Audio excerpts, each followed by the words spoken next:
Okay, tell me more about Safecast. Okay, so Safecast started shortly after the earthquake in March last year.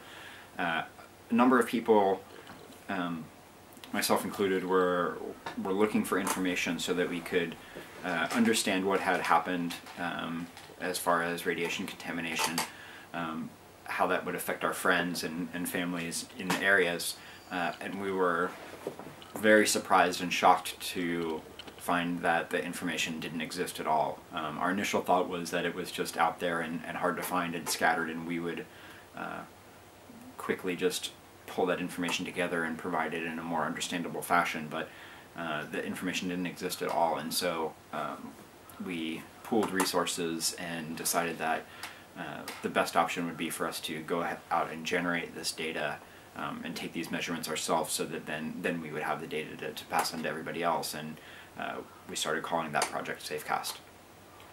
So when did it start?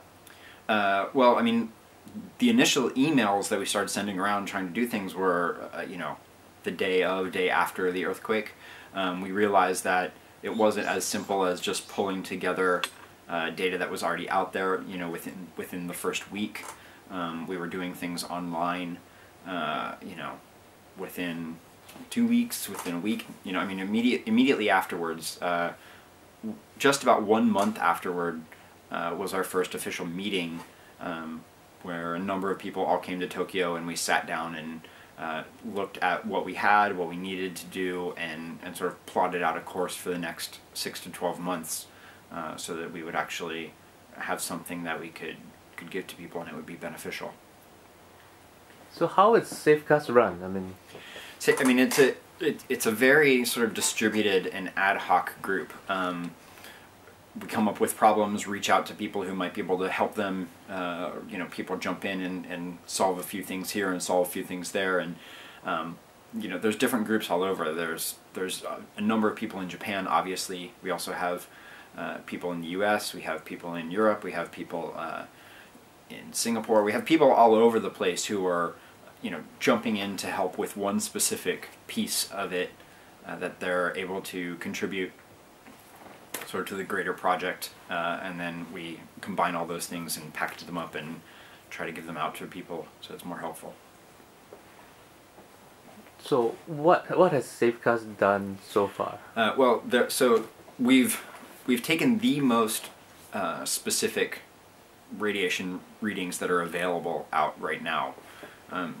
The radiation data that was being published prior to our involvement was very general. It was sort of one measurement for an entire city.